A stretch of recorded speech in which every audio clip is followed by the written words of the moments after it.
Hey guys, in this video we will learn to solve a problem regarding sa applications ng torque.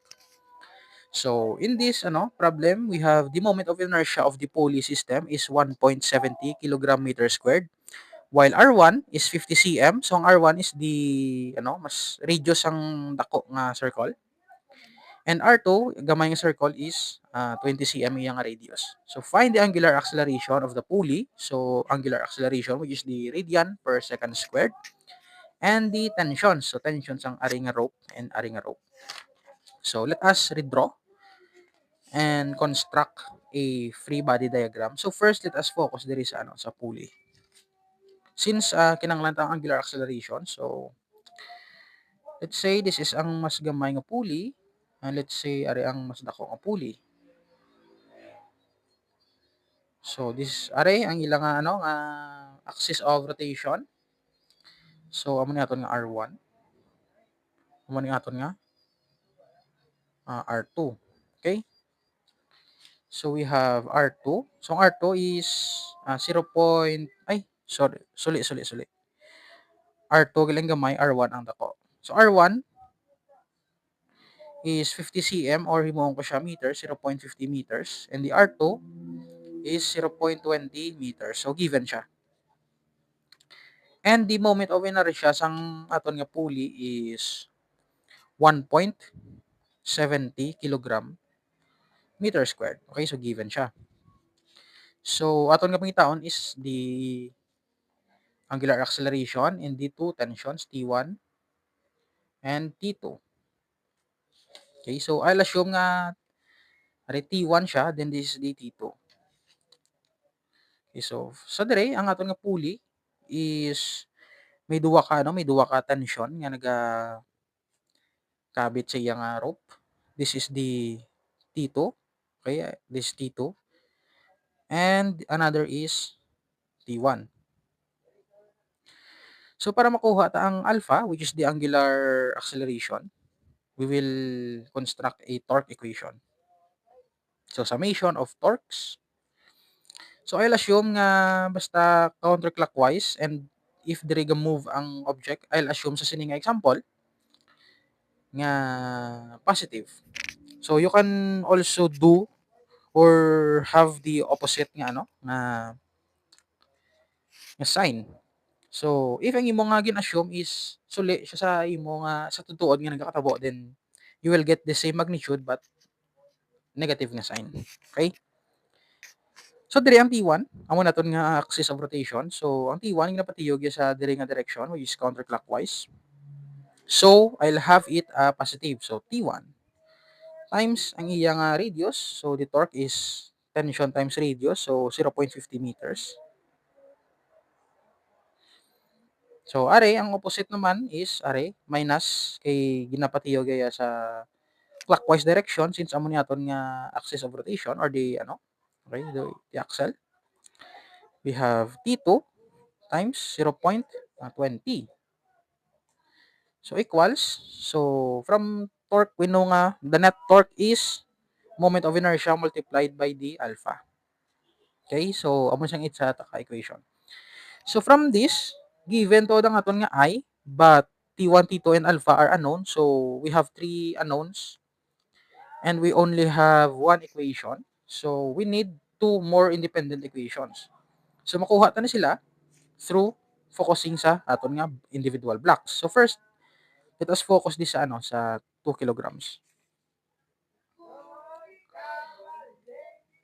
Okay, so this is the 2 kilogram nga block. So ang force nga nag-act siya is its weight and the tension sa rope. Okay, so ang tension sa iyang ginakabitan nga rope. So if we apply second law sang sang motion, we have summation of force is equivalent to, so again kung diri ang akon nga ga-move ang gin-assume ko, then I will give it a positive sign. So mg kapag diri, then that would be mg positive minus tension equals Iya nga mass, which is 2 kilograms, multiplied by its acceleration. So, I'll put A1. So, in this example, it's very important to note nga ang acceleration sang duwa is different since lain na ang ila duwa nga distance from the center. So, we know nga ang acceleration is dependent siya sa radius or the moment arm or the distance from the axis of rotation. So, since ang isa is 20 cm, ang isa is 50 cm away from the axis of rotation, then we will expect nga ang ila acceleration are different. Okay? So, ang 2 kilograms, let's have an A1 nga acceleration. Okay, so amo sang ato nga na-construct nga based sa Newton's second law. Next is the dali. Pila to siya? 1.8 kilograms. Okay, so 1.8 kilograms. Let's say this is mass 2 naman. So, of course, same lang nga mg. And this is the tension 2. Okay. Dire ang mg, ara sa opposite nga direction. So, dire tigin assume nga nga positive. Pero ang iya di nga nga weight is ara siya sa piyak. So, ang iya nga mg is mo negative. So, summation of force is negative r equals negative mg, which is siya sa T2 dampe, okay, plus dito nga ang tension niya sa opposite direction, so T2 equals we have A1 ay A2 gali, so mass ya times A2. Okay, so iya nga mass kag acceleration sang object 2. So for now, we have unknowns nga T1, T2, alpha. So, tatlo. Tapos dire nagdugang pagita ay okay, T1 siya. Okay, T1, T2. Tapos subong nagdugang pagid ng A1 kag A2. So, we have now 5 unknowns and we only have 3 equations. So, anong himuon ta? So, let us eliminate A1 and let us eliminate A2 by using this formula. So, we know nga although lainay ang ilang acceleration nga duwa nga tangential acceleration pero ang ilang alpha since nagaspin ang smaller circle kag ang bigger circle in the same rate ang ilang radian per second squared, we know nga ang alpha nila nga duwa is the same. So from this we have alpha equals A over ay no sorry diretso na gali, sorry hamon lang niyo that was a mistake. So are diretso na siya, naanad lang ko ga alpha equals A over R ko. Pero subong ang himuon ta is eliminate ang A, himuon ta siya alpha. So are sa object 1, we have mg minus T1 equals m. So ang A1, we know nga ang A1 is equal siya sa radius nga 1, R1, 0.50 times alpha. So equals m times 0.50 alpha. Okay, this is sa object 1. And we have sa object 2 nga negative mg plus T2 equals m. So we have A2 is R2 times alpha. So R2 is 0.20 times alpha. So m times 0.20 times alpha. All from this equation nga A equals R alpha. Okay? So now, we have T1, T2 kag alpha. So, okay, we have now equation 1. Then we have another 2 equations. So, we can now solve for these 3 equations simultaneously using the matrix form. So, himon ko siya form nga T1, then T2, then alpha, then himon ko siya constant. Okay, muna sang himuon ko. Okay, in a matrix form. So, first, dire, from the torque equation, amo na siya aton nga from equation 1, we have 0.50 T1 minus 0.20 T2, okay, minus, so sa ilo ko ang I alpha. So minus I, so ang I natin again is 1.70, okay, times alpha equals 0. This is equation 1. We have the equation 2 dire. So wala siya sang T2, so negative T1 lang plus 0 T2, okay?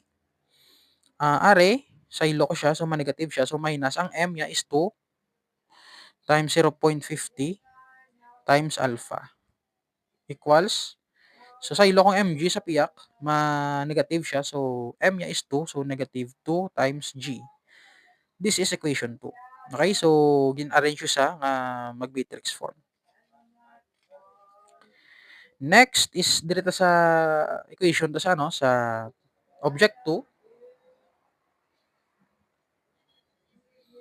Then we have, wala siya sang T1, so 0 T1 plus T2, so positive T2. Then alpha, isahilo ko siya sa piyak, so minus, so m times 0.20 times alpha, so ang m is 1.8 kilograms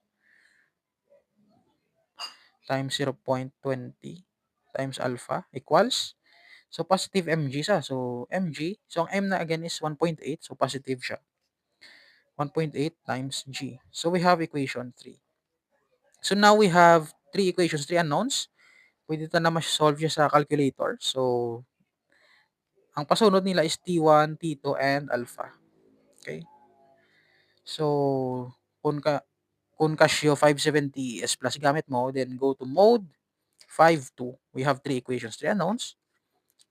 There is 0.50. Then ang T2 is minus 0.20 and minus 1.7. Then 0 ang constant. Then negative 1 ang T1, 0 ang T2. Negative 0.2, 2 times 0.5, okay, equals, negative 2G, so negative 2 times 9.81. Okay? And sa equation 3, 0 ang T1, so 0. Ang T2 is 1, and the alpha is negative 1.8 times 0.20 alpha, then 1.8 times G, 9.81. Okay? So, if we press, since nga nagpasunod ta T1, T2 alpha, then first nga value nga ma-appear will become the the T1. Okay.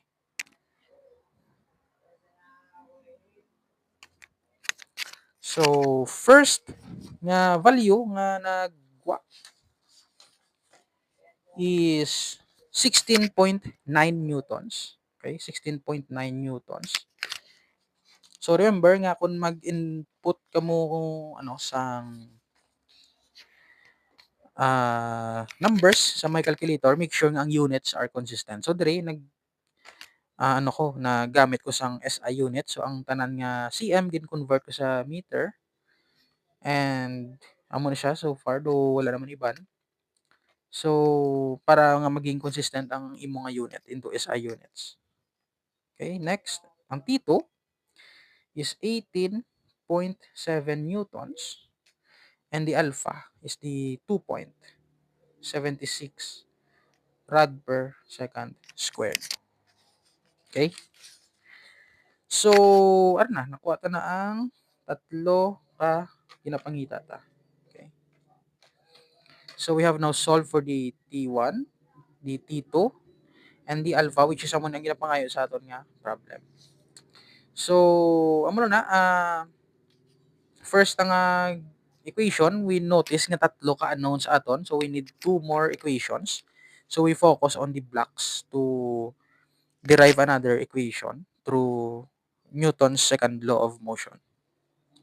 And also, we utilize the equation nga A equals R alpha to eliminate another unknown nga A1 and A2. Okay, so that's it for this video.